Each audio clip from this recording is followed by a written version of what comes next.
Previous class में हम लोगों ने क्या पढ़ाई किया था? सर हमने बाइनरी सर्च के का सारा वो टाइम कॉम्प्लेक्सिटी देखा था सर, तीनों केसेस। ओके, ठीक है।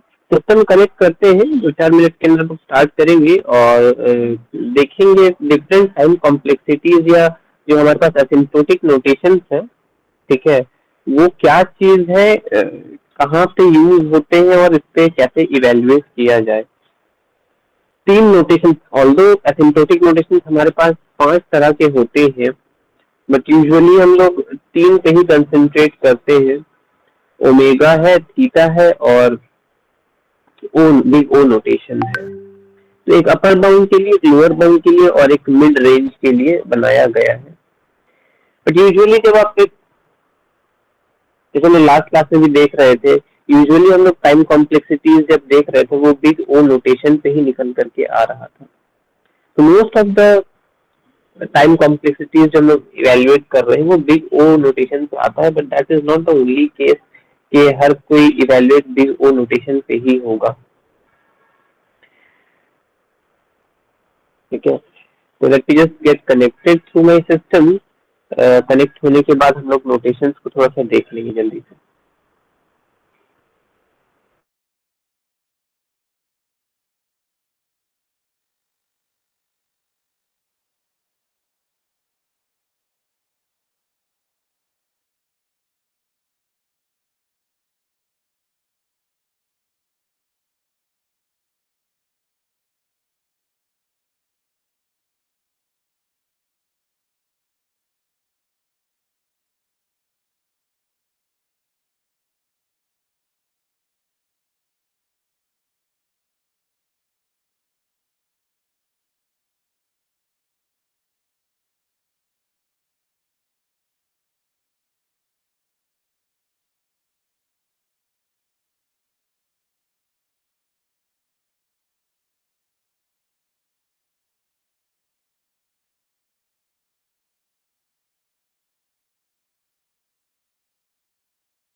तो ना स्क्रीन विजिबल है क्या?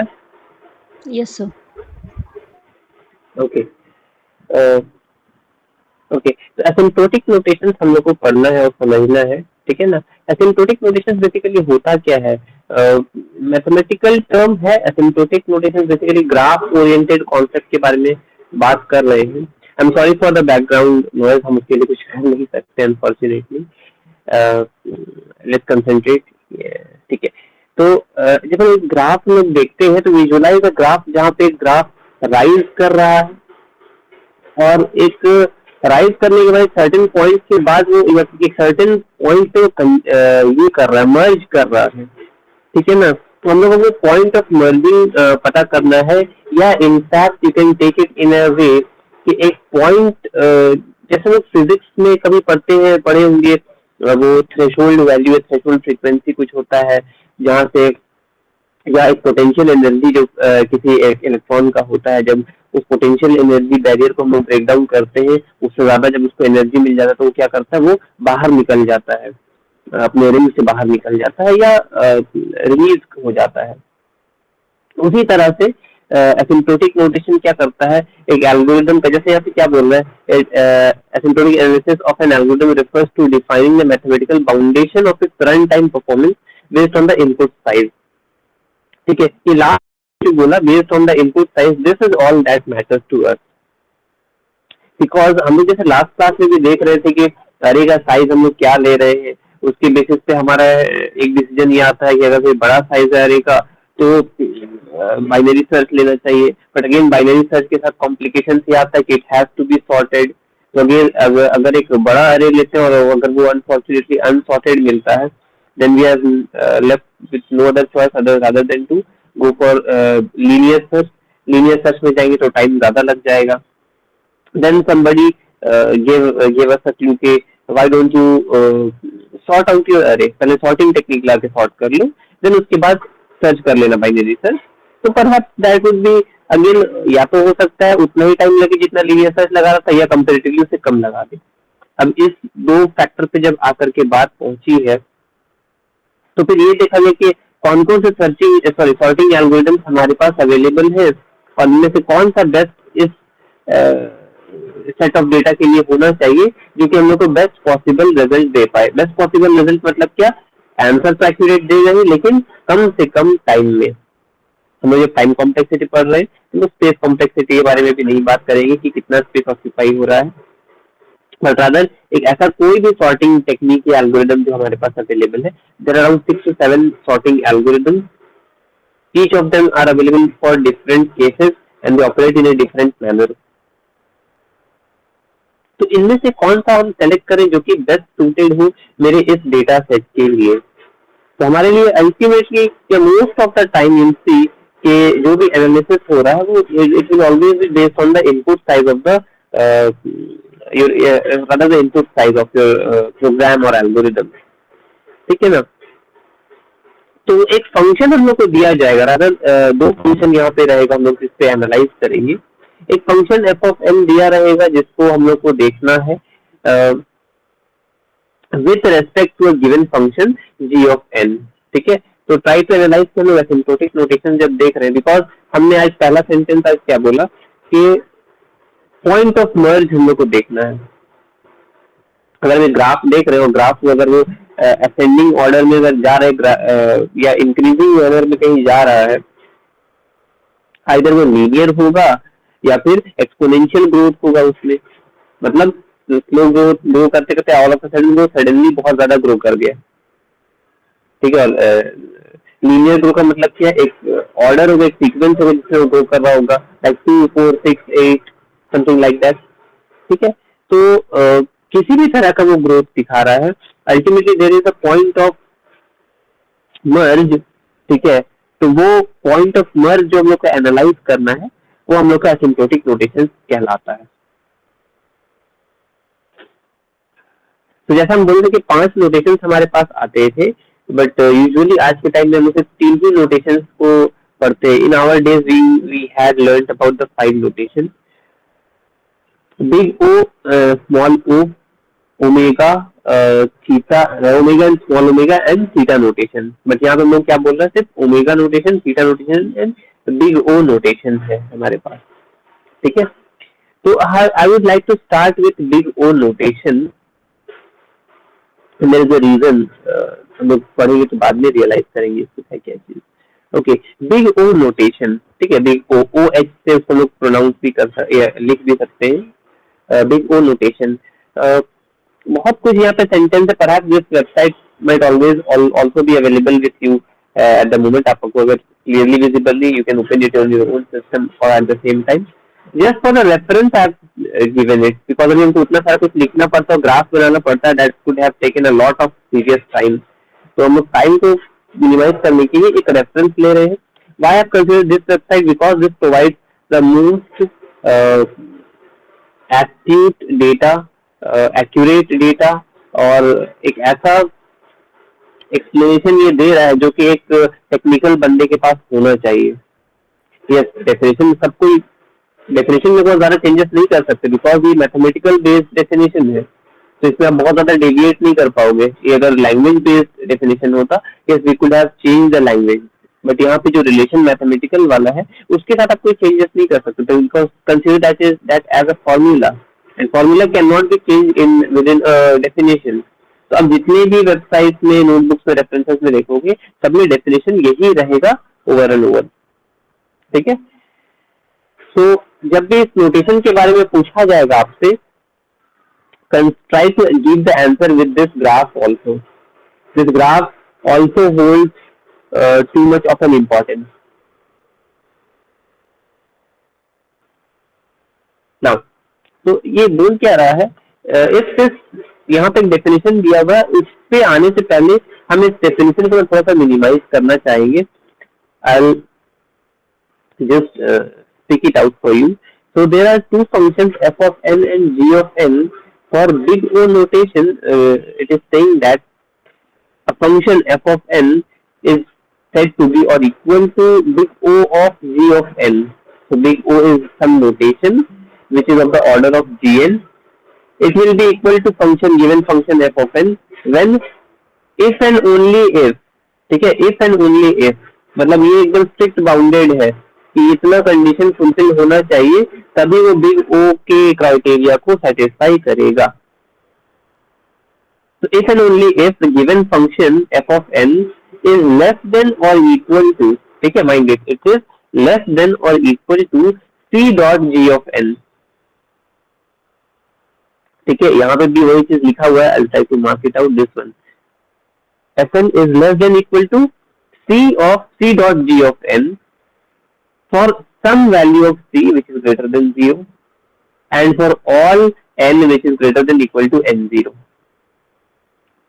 ठीक है। तो यहाँ पे हम लोग के बारे में क्या बोला है, सिर्फ यहाँ पे इसको ऐसे दर्शा दिया है कि there are positive constants n0 and c such that to the right of n0 the fn always lies on or below c of gn, c dot gn। तो ये जो बात बोल रहा है उसी चीज को हम मिनिमाइज करने की कोशिश किए हैं। Whichever thing you feel comfortable with, you can accept that one, either जो ऑनलाइन जो दिखाई दे रहा है या हम जो बात बोल रहे हैं, एंड परहैप्स हम जो बात बोल रहे हैं उसको हैंड रिटन करके मैं आपको प्रोवाइड भी करने की कोशिश करेंगे by the end of tonight. फिर से एक बार रिपीट कर दे रहे, so we have a function f of n, that function is equal to or lies in big O of g of n if and only if the given function f of n is less than or equal to c dot g of n for some value of c which is greater than 0 and for all n or for all the value of n greater than equal to n0। So we have three terms over here, दो function तो मिले, f of n, c dot and g of n, दो function मिल गए। c एक क्या है, c is nothing but a constant, okay, c is nothing but a constant and it has to be a positive constant। Criteria में बोल रहा है ना, c should be greater than 0, so we have to pick a value of c in such a way that it is a positive integer first. Second, when we put that value of c with g of n, So that must satisfy the criteria that the given function f of n becomes less than or equal to c dot g of n. तो c का value तो हम लोग अपने से pick करेंगे, ठीक है, हर एक का. For example let's say we have been given an equation, ठीक है, एग्जाम में एक इक्वेशन मिलेगा, let's say n square plus 2n, ठीक है, I just given you a reference. n square plus 2n एक फंक्शन दिया हुआ है, उसके बेसिस से हम लोग को इवैल्यूएट करना है. अगर लेट्स से तो ये फंक्शन तो हमको दे दिया n square plus 2n, but c का वैल्यू जो है वो आर्बिट्ररी है. इसी function f of n that is equal to n square plus 2n के लिए हो सकता है मेरा c का वैल्यू 5 आए और हम उसके बेसिस से सेटिस्फाई कर पाए. हो सकता है सेम इक्वेशन के लिए आपका वैल्यू c का जो है वो 2 आ जाए, ठीक है, because it is an arbitrary value, it is a constant term.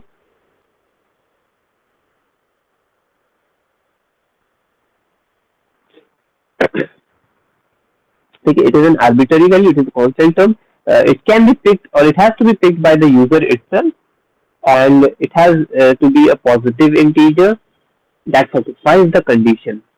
बस इतना सा क्राइटेरिया है. तो हो सकता है हर यूजर अपने हिसाब से पिक कर ले c का वैल्यू, ठीक है ना.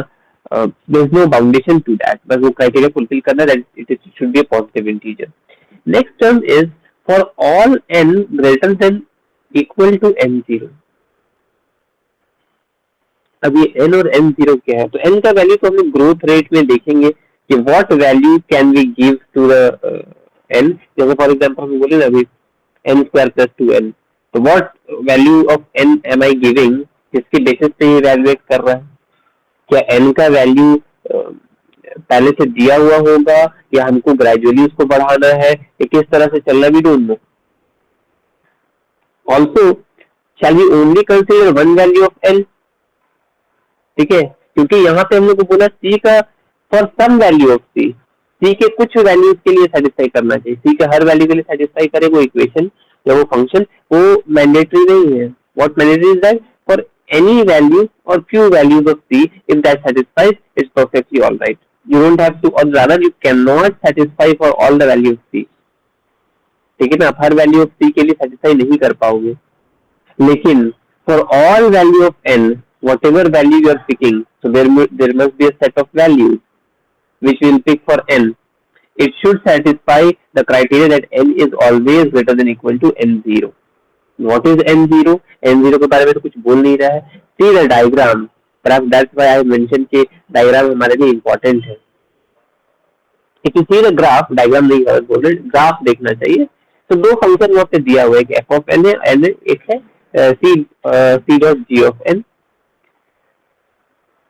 अब देखो दोनों ही फंक्शन स्टार्ट हुए सेम पॉइंट से,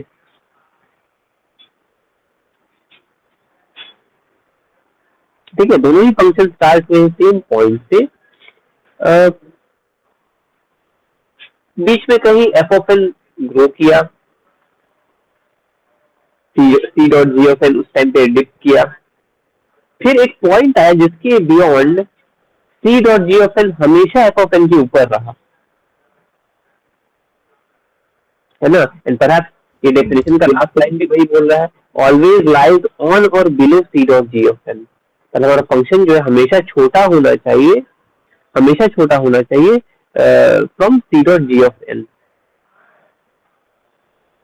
तो वो वैल्यू क्या है, तो वो वैल्यू जो हम लोग को मिल रहा है जिसको हम थ्रेशोल्ड वैल्यू एक बोले, that is nothing but n0. एक ऐसा वैल्यू हम लोग को n का मिलेगा जिसके बाद से ये क्राइटेरिया हमेशा फुलफिल होना चाहिए कि f of n हमेशा छोटा रहेगा, किससे, c dot g of n से. कुछ सेंस बना इसका प्रेरणा? Yes sir. तो इसी n0 के बारे में बोल रहे हैं कि जब भी अब हम लोग आगे के फंक्शन n लेंगे तो n मेरा ये n0 से बड़ा होना चाहिए, क्योंकि अगर वो छोटा हो जाएगा तो फिर तो g of n मेरा छोटा हो जाएगा, तो ग्राफ मेरा f of n नीचे आ जाए, sorry g of n f of n के नीचे आ जाएगा. एग्जैक्टली. तो पहले हम लोग को n0 तक पहुंचना पड़ेगा. क्यों? क्योंकि if you see the graph once again, we started both the functions at the same point. After certain interval of time ये दोनों फंक्शन अपना ग्रोथ चेंज किए, एक में डिप आया एक में ग्रोथ आया। तो हम लोग वहीं पे नहीं रुकेंगे, बट परहैप्स उसके बाद फिर क्या देख रहे हैं आगे चल करके एक ऐसा पॉइंट आ रहा है जहाँ फिर से ये चेंज हो रहे हैं, ओवरलैप कर रहे हैं। तो you have to find the last overlap जिसके बाद वो फंक्शन आपस में ओवरलैप नहीं करेंगे, वो कौन सा वैल्यू है। That should be the starting value of the growth of function, and उसके बियॉन्ड तो कभी भी वो सेटिस्फाई नहीं ही करेगा, rather opposite way में perhaps it should always satisfy the condition। ठीक है, ये बात सिर्फ बिग ओ नोटेशन के बारे में बोल रहे हैं जो कि अपर बाउंड बता रहा है ना, we trying to find the upper bound, और इसी रिलेशन को ऑपोजिट कर देता है हम लोगों का, that is the omega notation जो कि लोअर बाउंड के लिए रहता है। ठीक है, तो whatever definition you are seeing over here, सिर्फ और सिर्फ इसी बात को अगर हम उल्टा लिख दें, मतलब f of n is greater than equal to C dot d of n, बाकी सारी बातों को हम वैसे ही छोड़ दें, तो हमारा बन जाएगा कौन सा, तो that will give us our omega notation lower bound के लिए। ठीक है, तो पहले एक एग्जांपल देख करके लोग समझते हैं। If you having a pen and paper, try to write this down। ठीक है, एक फंक्शन बोल रहा है हम लोगों को f of n, okay, I'll try to write it down first, at least एक लिख देते हैं। पेंट विंडो खोलते हैं, उस पर लिखने की कोशिश करते हैं।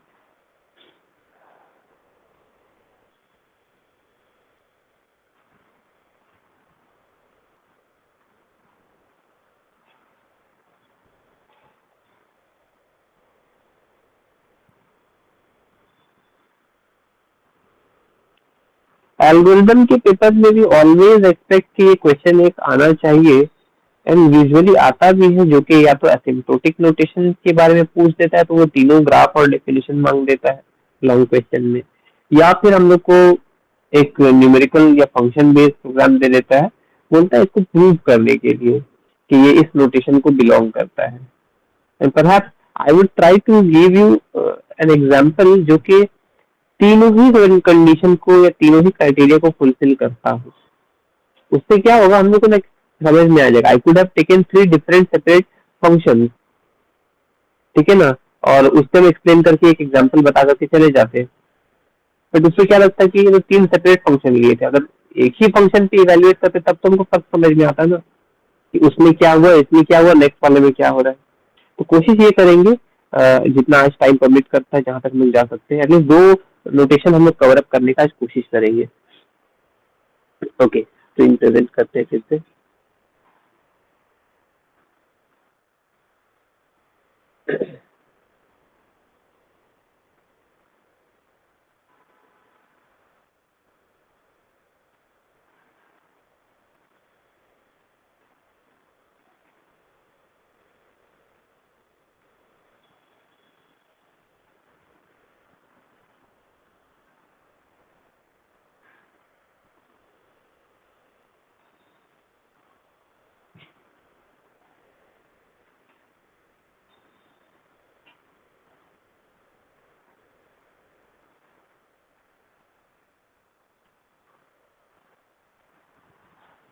पेंट विंडो आया? Yes sir.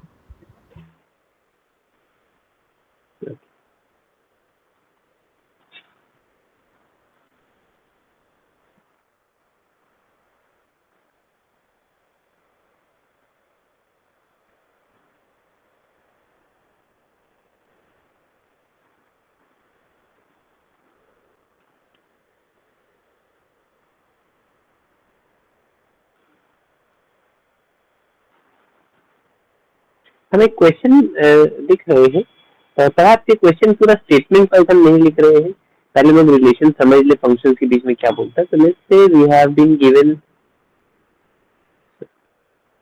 फॉन्ट साइज बड़ा करते हैं,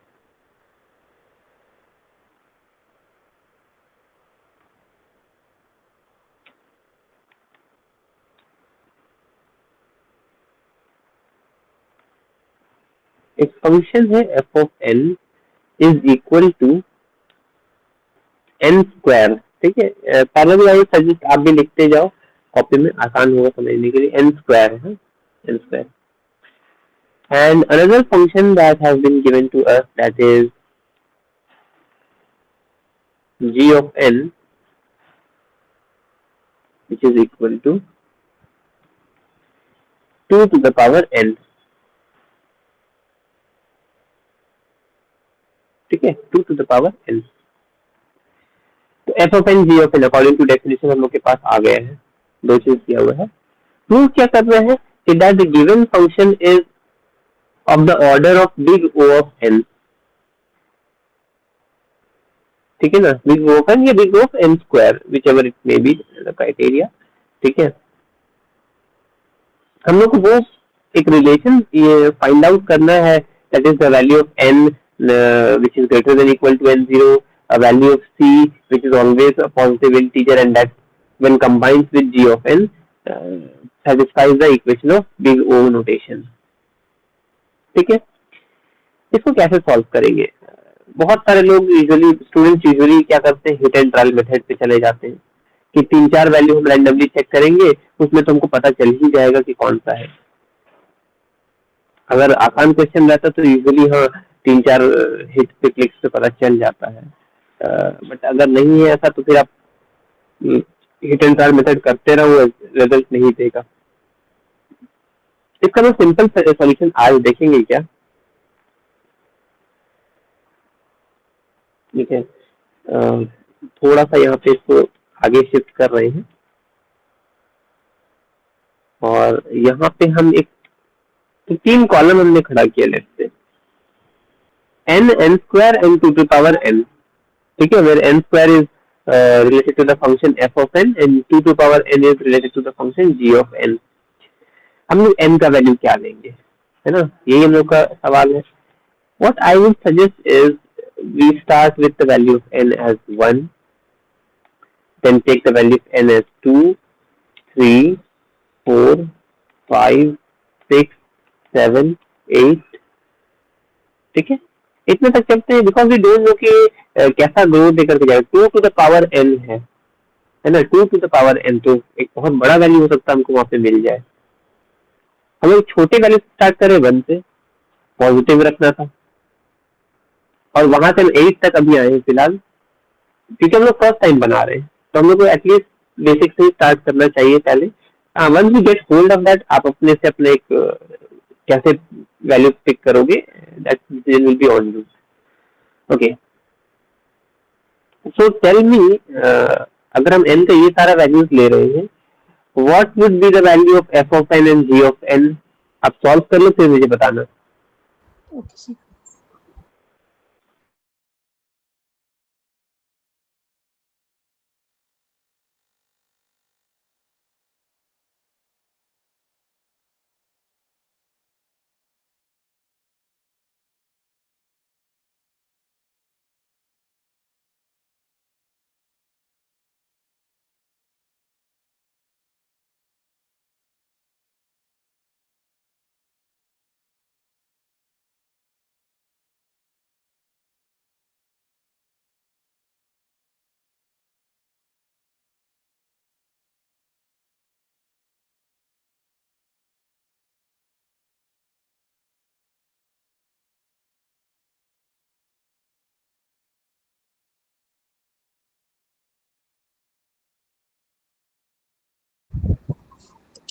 sir for n is equal to 1 दोनों तो f of n and g of n 1 1 हो जाएगा हमारा।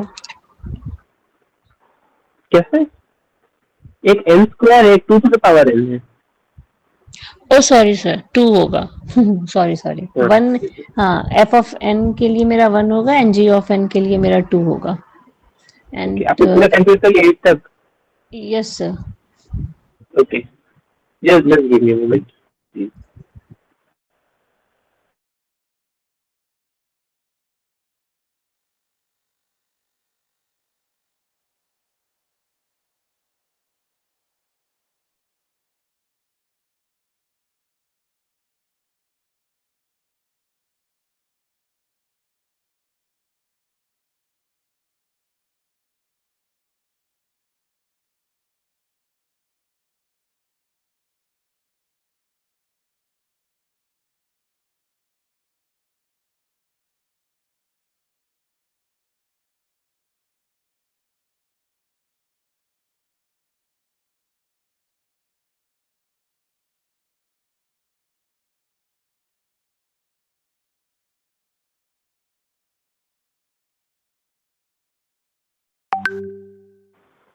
या हाँ बोलिए प्रेरणा मैम, बताइए। Yes, sir. Sir, for n is equals to 1, n square will be 1 and g of n मेरा 2 हो जाएगा. Okay N is equals to 2, f of n will be 4 and g of n will be also 4.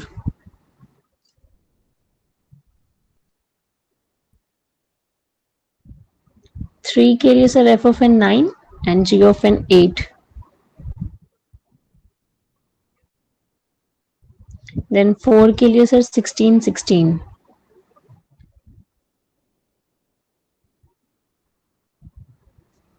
5 के लिए sir 25 32. 6 के लिए sir 36 and 64.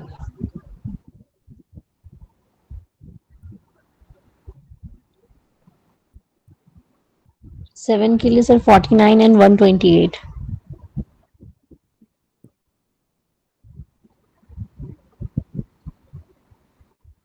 8 के लिए sir 64 and 256.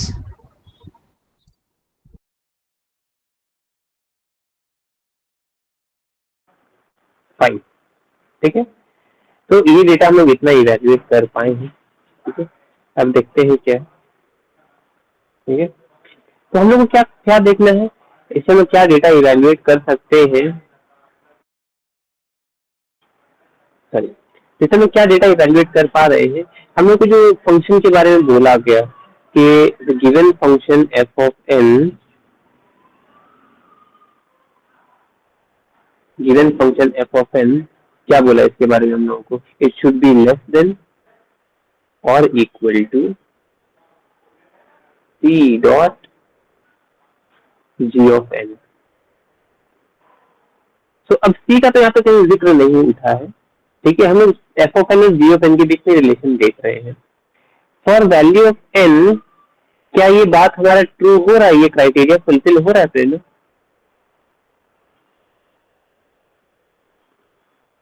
n के सर सारे वैल्यूज के लिए नहीं, जब हम n का वैल्यू 1 कंसीडर कर रहे हैं जी, तब ये कंडीशन फुलफिल हो रहा है, यस सर, है ना। तो यहाँ पे लेस देन है, ये कंडीशन कलर चेंज कर देते हैं, ठीक है।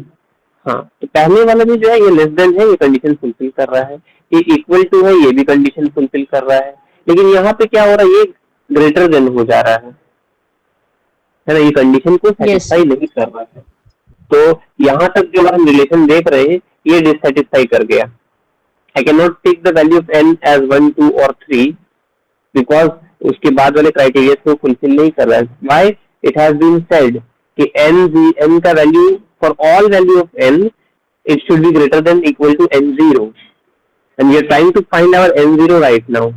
n0 ऐसा वैल्यू होगा जिसके बियॉन्ड आप n का कोई भी वैल्यू कंसीडर करोगे वो सारा उस क्राइटेरिया को फुलफिल करेगा। कौन सा क्राइटेरिया को? ये जो यहाँ पे दिया है f of n is less than equal to. तो अगर हम n का वैल्यू को 1 मान रहे हैं, n0 अगर हम 1 मान रहे हैं कि n0 इज 1, उसके बाद n का हर वैल्यू 2 3 4 सब में सेटिस्फाई करना चाहिए था वो फंक्शन, लेकिन ऐसा नहीं हुआ। तो हम can not pick n value 1 as n0। तो हम लोग ऐसा कौन सा वैल्यू पिक करना चाहिए इनमें से n का जो कि वो n0 वाला क्राइटेरिया को फुलफिल कर रहा होगा? सर n0 हम लोग 4 को कंसीडर कर सकते हैं। 16 इक्वल तो हो जा रहा है, उसके बाद फिर बढ़ रहा है। उसके बियॉन्ड हम जब देख रहे हैं तो वो डिस्टेंस जो क्राइटेरिया तो फुलफिल कर ही रहा, साथ ही साथ इनके बीच में डिफरेंस भी जो है वो भी बहुत बड़ा होते चला जा रहा, वास्ट होता जा रहा, ग्रो कर रहा है, ठीक है ना। तो ग्रोथ हम लोग को बस यही चीज बता रहा है कि आप इनफैक्ट अब if you go back to the graph also वहां पे भी आपको वही चीज दिखाई देगी, वो फंक्शन जो लीनियरली एक ऑर्डर में ग्रो कर रहा है, यस सर, ठीक है ना। तो इस बात को हम लोग अगर सेटिस्फाई कर रहे हैं कि provided that the value of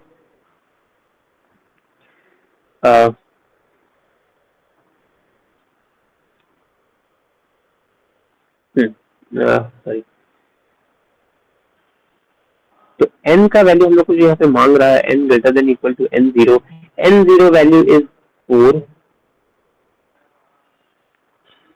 ठीक है, अब इससे बड़ा आप कुछ भी वैल्यू लेकर के आ जाओ n का, है ना, तो वो हमारा ये फंक्शन जो सेटिस्फाई कर देगा, provided the n zero value is 4। We have to start the value with of n from 4 and उसके बियॉन्ड आप जैसे तो ग्रो करते जाओगे वो बढ़ता चला जाएगा। व्हाट अबाउट सी, यहाँ पे सी के बारे में कुछ बोला ही नहीं, है ना, हम लोग सी का वैल्यू कुछ कंसीडर करते उससे पहले भी क्राइटेरिया सेटिस्फाई करने लगा, है ना। सो दिस फंक्शन, क्या ये फंक्शन इंडिपेंडेंट हो गया सी से? Is it so that the given function is independent of the constant term C? It's not like that, ठीक है। हम लोग को बोला सी का कोई ऐसा आर्बिट्ररी वैल्यू पिक कर लो which is a positive integer. तो जब हमको n का वैल्यू ये मिल ही गया है, अगर इसमें हम c के वैल्यू को सिर्फ 1 ही कर दे, है ना, I take the value c as 1, तो तब भी तो क्राइटेरिया वैसे ही फुलफिल कर रहा यस सर। है ना। तो अब इसका डेफिनेशन हम कैसे रख पाते हैं, इस इक्वेशन को हम कैसे प्रूव कर पाते हैं कि yes the given function f of n is less than equal to c dot g of n, या it is of the order of big O of n, provided that the n0 is equal to 4 and c is equal to 1. For some value of c मांगा, तो for some value of c equal to 1 and for all value of n greater than equal to n0, where n0 is equal to 4. Clear? Yes sir. Okay, I think ma'am ने भी एक photo share किया होगा, yes sir. है ना। इसको पढ़ते हैं हम लोग, ठीक है, मेरे पास भी है, अवेलेबल है, आपके पास भी। क्वेश्चन हम लोग पहले पढ़ते हैं, क्या बोल रहा है। Consider the function f of n equal to 6n plus 135, ठीक है। सो फिगर भी कहीं बोल रहा था, I missed out on that figure, never mind, figure से हम लोग को कोई लेना देना नहीं है। क्लियरली एक नॉन नेगेटिव वैल्यू है, ठीक है। क्या बोल रहा है, according to big O definition, in order to show that we need to find an integer n0 and a constant c greater than 0, such that for all integers of n equal to n0, f of n is equal to c of n square। तो big O of n square के format में मांग रहा है, ठीक है ना, big O of n square के फॉर्मेट में हम लोगों को मांग रहा है। मतलब हम लोग क्या कर रहे हैं कि हायर ऑर्डर वाला एक देख रहे हैं, ऑल्दो हाईएस्ट ऑर्डर हमारे इक्वेशन में क्या दिया है 6n, n is the highest order, but हम लोग उससे और थोड़ा हायर ऑर्डर पे सर्च कर रहे हैं कि n स्क्वायर के फॉर्मेट में अगर हम लोग देख लें, एंड आगे चल कर हम लोग डिफरेंट ऑर्डर वाला प्रॉब्लम भी देखेंगे, तो उस ऑर्डर पे हम लोग को किस वैल्यू पे हम लोग को पिक करना है वो उस ऑर्डर से ही पता चल जाएगा, ठीक है। तो again I'll just give you a minute, if you can understand that thing by yourself it will be fine। at least आपको रिलेशन समझ में आ गया। See if you are able to understand the same thing।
ठीक है, इसे clear.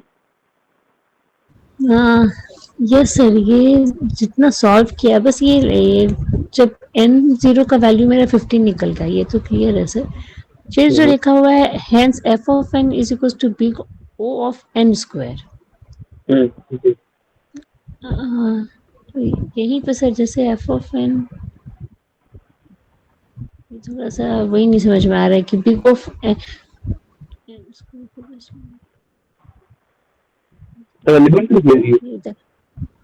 Yes sir. आपकी आवाज देखने कर रही है। यस सर, वही थोड़ा सा वही है कि जो ये लिखा है ना, hence f of n is equals to big O of n square shows that the function fn is equals to 6n plus 135 to the right of n। हाँ, टू द थोड़ा राइट सा ऑफ एन का मतलब क्या है? वही जो हम लोग अभी डेफिनेशन जो बोल रहे थे कि हमेशा उसके ऊपर बिलोंग करना चाहिए या ऑपोजिट वे में एक फंक्शन दूसरे के नीचे रहना चाहिए। तो f of n should be less than okay c dot ji of n, वही चीज बोल रहे हैं to the right of okay n. Okay ठीक ओके है, ओके सर। तो सब यस सर। एंड परहैप्स वो फोटो भेजने से ज्यादा एविडेंट हो जाता। हम फोटो देखेंगे क्लास के बाद, हम इसको शेयर कर देंगे, तब शायद और क्लियर हो जाएगा। सो सी इसने किया क्या कि एक फंक्शन फंक्शन दिया हुआ है, उसको प्रूव करने बोला कि सी ऑफ एन स्क्वायर के बराबर हो फंक्शन। आप कैसे इसको पता करोगे या वेरीफाई करोगे? इक्वेशन था सी का वैल्यू उसने कांस्टेंट ले लिया 1, तो एन स्क्वायर पे ले आया। ठीक है, अब वो क्या किया, उसका क्वाड्रेटिक इक्वेशन जैसा बनाया है ना, N square plus -6n minus 135, और उसका दो रूट एक तरह से निकालने से तो वो हो गया यस सर, फैक्टराइजेशन। फॉर्मेट है।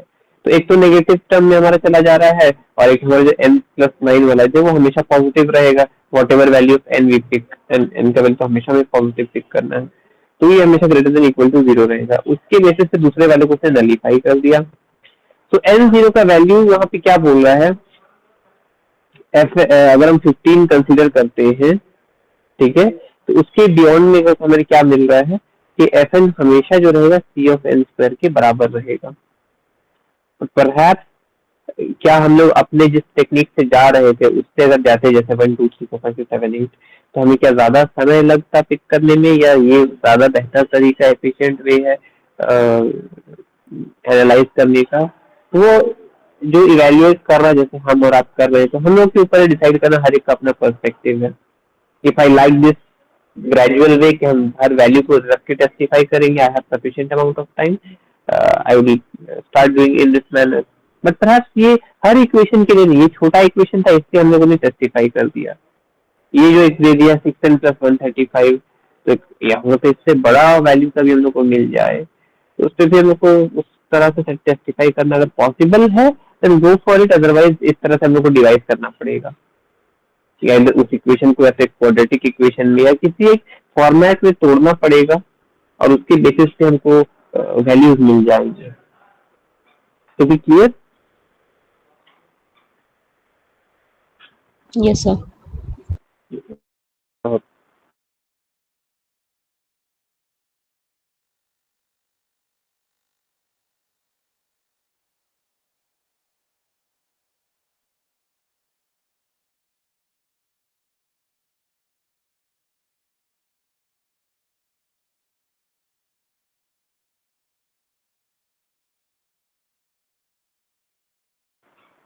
ओके, बिग ओ का एक और छोटा सा एग्जांपल हम देना चाहेंगे, and I would like you to try, देखते हैं किस मैनर में आप देखते हो इस चीज को। एक फंक्शन दिया है 3n plus 2, f of n is equal to 3n plus 2। ठीक है, please right it down, fn equal 3n plus 2, और gn दिया हुआ हमारे पास gn equal to n।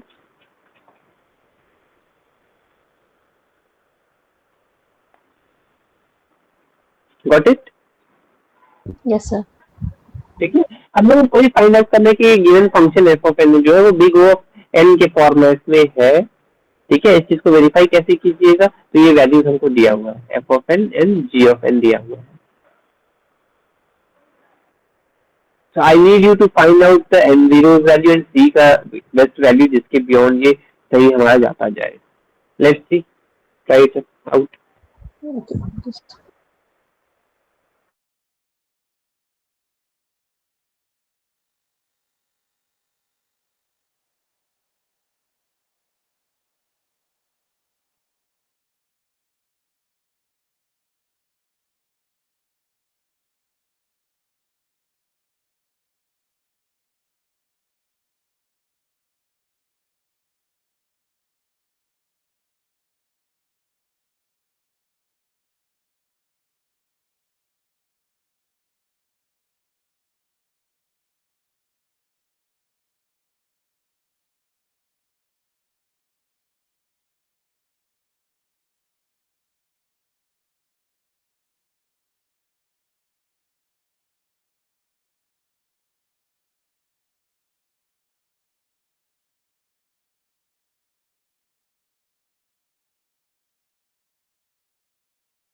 Sir g of n is equals to n है, तो ये हमारा जो जैसे हम लोग चेक कर रहे हैं कि f of n should be less than equal to C dot ji of n, ये तो कभी होगा ही नहीं, हमेशा एफ ऑफ एन बड़ा ही हो रहा है जी ऑफ एन से। क्यों? हमारे पास सी भी तो एक वैल्यू है। यस सी है, लेकिन हाँ, तो why don't you pick a value of C जो कि इस चीज को बड़ा बना दे? Okay sir, try.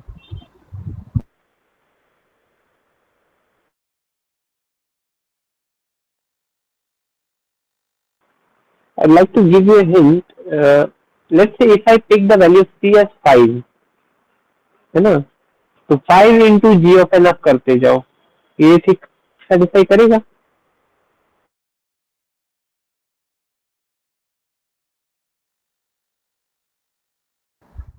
शुरू के 3 वैल्यू के लिए तो कर रहा है सर, कुछ और वैल्यूज देख लेते हैं। क्यों बाकी आगे नहीं कर रहा है? सर चेक कर लीजिए। If I take the value of n as c as 5, तो 5 into 1 5 इक्वल हो रहा है f of n से। 5 into 2 isn't it 10, which is greater than 8? समझ में आ रही है कि लिख दे इसको?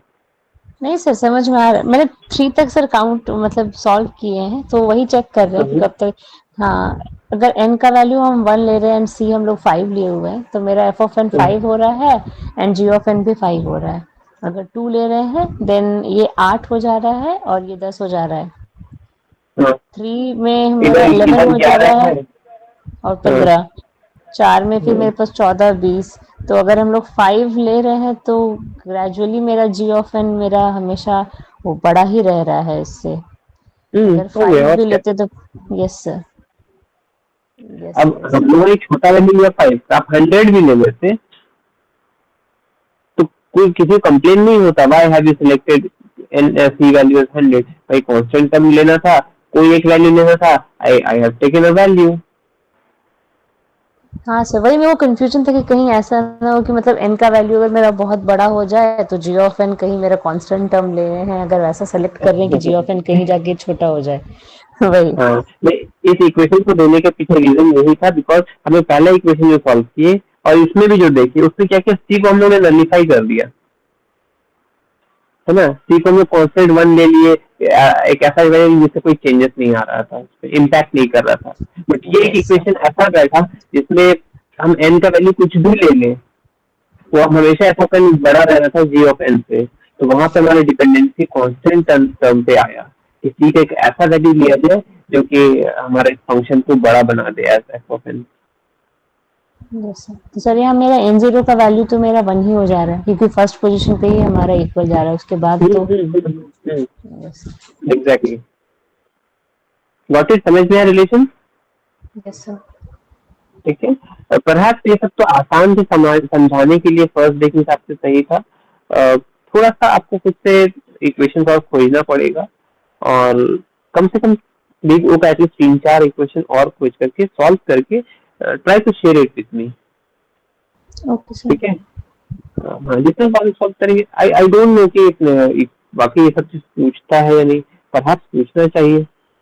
अगर ये सिलेबस का हिस्सा है डेफिनेटली, तो इसमें से यही सारा चीज पूछना चाहिए.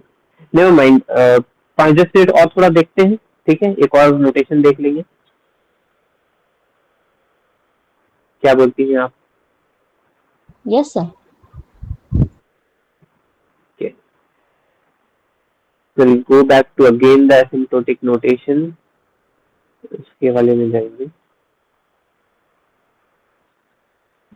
राइट. तो ये हम लोग का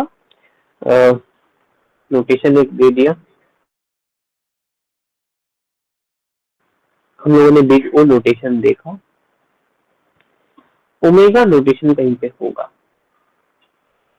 ठीक है. तो अगर बिग ओ नोटेशन का एटलीस्ट कॉन्सेप्ट समझ में आया है, वो तो ओमेगा नोटेशन और ये उसका जस्ट ऑपोजिट है. If you see this part, zero से तो बड़ा होना चाहिए पॉजिटिव फंक्शन. हाँ, एक बात हम बोलना भूल गए कि हम जो भी फंक्शंस को कंसीडर कर रहे हैं और आगे करेंगे भी, सारे फंक्शन पॉजिटिव होने चाहिए.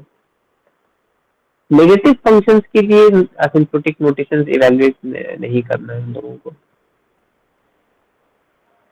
उसके पीछे अगेन एक रीजन जो कि हमको वैलिड लगा वो ये भी है कि क्योंकि हम लोग वहाँ पे लॉगरिथमिक फंक्शंस यूज कर रहे हैं, पावर का फैक्टर्स में यूज कर रहे हैं. उसमें अगर एक नेगेटिव वैल्यू आ जाए तो वो एक एब्सर्ड सा आंसर या रिलेशन बनाता है. परहैप्स यहाँ पे लोग रिलेशन भी देख रहे हैं पहले ना, कि किस रिलेशन के बियॉन्ड जाकर के वो ग्रोथ रेट मेरा जो है वो एक्टिव हो रहा है, या ये डेफिनेशन को डिफाइन कर रहा है, वेल डिफाइन कर रहा है.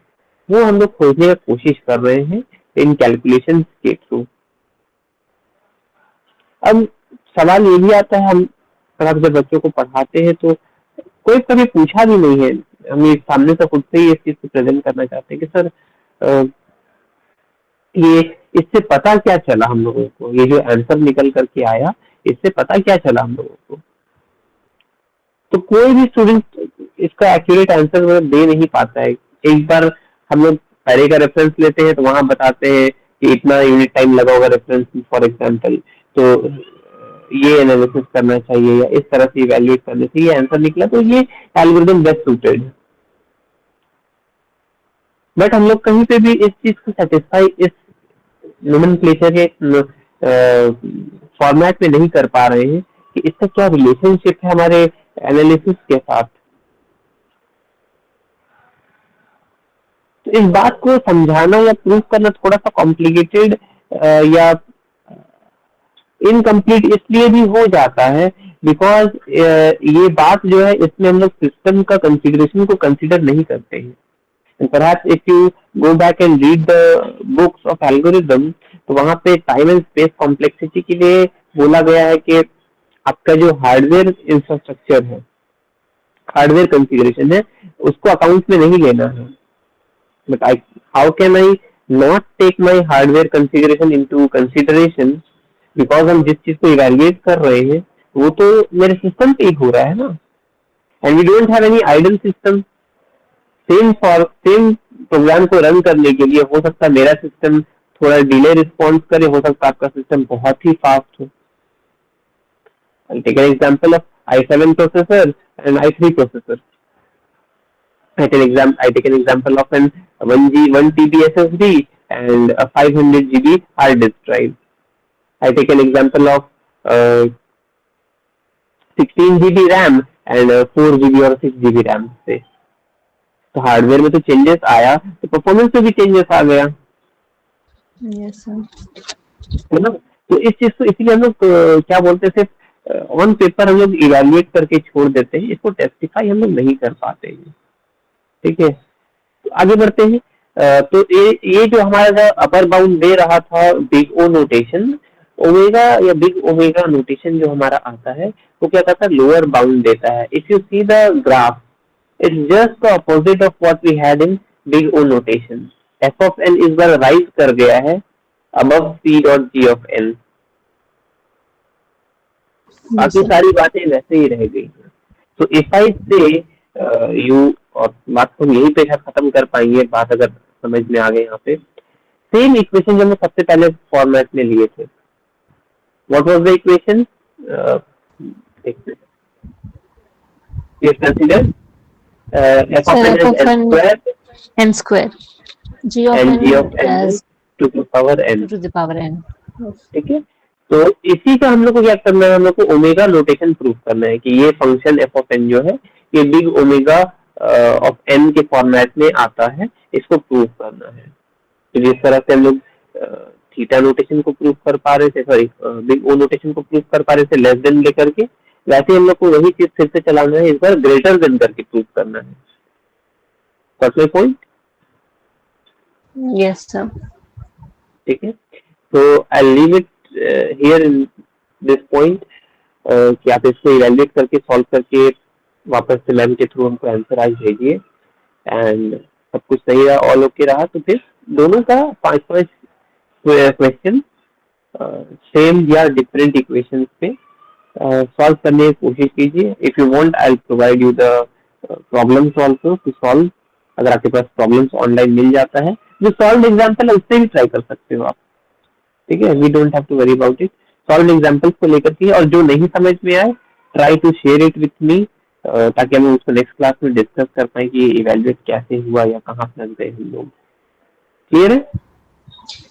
Yes sir. सर जैसे अगर हम लोग फर्स्ट वाला ही फंक्शन अगर हम लोग लेते हैं, तो अगर हम इसका ऑपोजिट ले रहे हैं कि मेरा एफ ऑफ एन हमेशा बड़ा होना चाहिए C dot ji of N से, ओके हम लोग सी डॉट में, पर सी भी तो है, तो अगर हम लोग अगर जैसे पहले वाले कंडीशन में सी हम कांस्टेंट 1 मान ले रहे थे, तो एक ही ऐसा मतलब पूरा ही हमारे टेबल में सिर्फ एक ही पॉइंट ऐसा था जहाँ पे हमारा एफ ऑफ एन बड़ा हो रहा था, अदरवाइज हर जगह हमारा जी ऑफ एन ही बड़ा जा रहा था।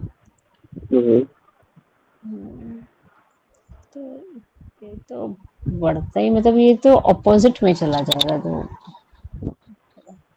इसमें भी सर सी ऑफ एन आपको है एक ना? वैल्यू पिक करना है, आपको एक सी का वैल्यू पिक करना which should be greater than 0, है ना, ओके सर। Positive value.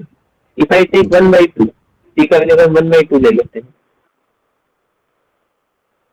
तब क्या होगा, है ना? हाँ सर, हाफ हो तो जाएगा। 1/2 यस इसलिए क्योंकि वो हाफ करता जा रहा है। अगर आपका हाफ जी से भी जी। सेटिस्फैक्शन नहीं हो रहा तो और फ्रैक्शन वैल्यू ले लो, ओके सर। ठीक है। तो इससे भी ध्यान रखना पड़ता है कि हम क्या फ्रैक्शनल वैल्यू भी ले सकते हैं। If it is greater than 0 it's perfectly valid, okay sir. ठीक है। यस तो sir. Try to solve it out, and next class में हम लोग देखेंगे एक और नोटेशन बच गया, उसको भी पढ़ करके टाइम कांस्टेंट के चलते हम उसमें बहुत सारे इक्वेशंस नहीं कर सकते हैं, perhaps, but still we have gone very slower in today's class, और दो ही नोटेशंस का हम लोग कवर कर पाए थे, जबकि एक एक क्लास से तीनों को करना चाहिए था हम लोगों को। नेवर माइंड, दैट इज समझ में आया, that is a big thing, and we hope, we expect, we pray, we wish कि जो पढ़े हैं वो चीज एग्जाम में डेफिनेटली पूछे, ताकि ज्यादा से ज्यादा हम लोग को मार्क्स आ सके, ठीक है। Yes sir. Okay, thank you. Thank you sir.